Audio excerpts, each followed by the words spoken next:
When Nadia said the girl's night had run late, I wanted to believe her. She looked tired over the phone, voice soft with the kind of weary laughter you add to your excuse to make it sound harmless.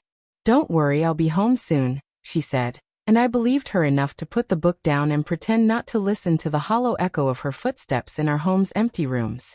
There's a peculiar bravery to pretending. It buys you time, lets you calibrate your hurt into something you can measure. I measured that night in the cigarette smoke on the balcony she rarely used, in the faint perfume on her scarf that had never been mine, in the way the key turned in the lock an hour later than she'd promised.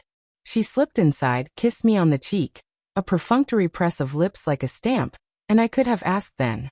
I could have demanded to know why her laugh sounded different, or why there was an unfamiliar warmth in the coat she hung by the door. Instead, I watched the small betrayals.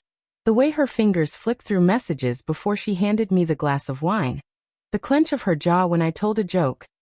The time her eyes tracked to the window as if listening for a name she hoped I wouldn't notice. For a week I let the small things gnaw.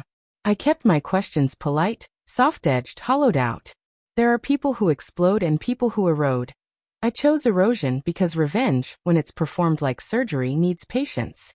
The cable bill, grocery lists, a text here and there. These were all strands in a rope I was slowly pulling to see what would come undone. Then, a month after that night, when the wine smell finally faded and the coat had become just another corner of our shared life, I found the receipt. It wasn't dramatic. Nadia had been home in the early hours the night she said she was late. She'd washed the coffee mugs and left one in the sink. My habit is to drop things, receipts, notes, small reminders, on the kitchen counter as if the counter itself is a confidant. That morning, the taxi receipt was exactly where she'd left it, fallen behind a jar of spoons, the paper edge sticking out like a confession. I nearly missed it. 1 passenger, 2 stops. The line read, black against white, indifferent as truth. The time stamped on the corner matched the window of her girl's night.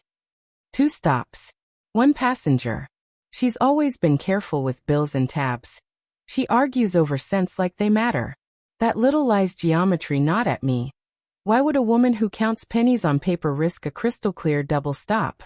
I folded the receipt into my pocket and went to work, letting it burn against my thigh like a hot coin. The rest of the day I moved through the world in a half-light, watching her face while remembering that receipt. She called that night, voice warm and unaware, and I practiced being normal. Revenge, I had decided, would not be a scream, it would be a slide. I started small and methodical. A bouquet sent to her work with the card signed casually by a friend.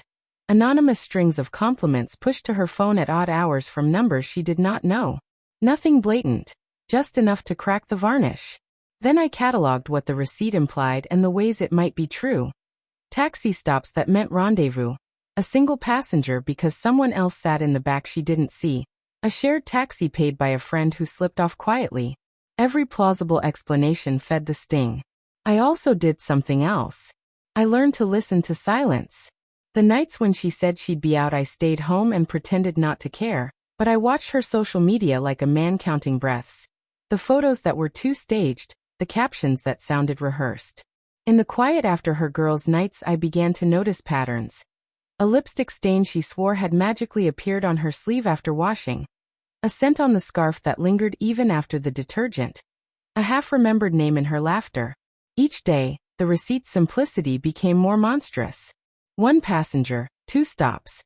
Not a complicated accusation, just a fact that refused to be wished away. The real work of revenge, though, is the way you make the truth inevitable.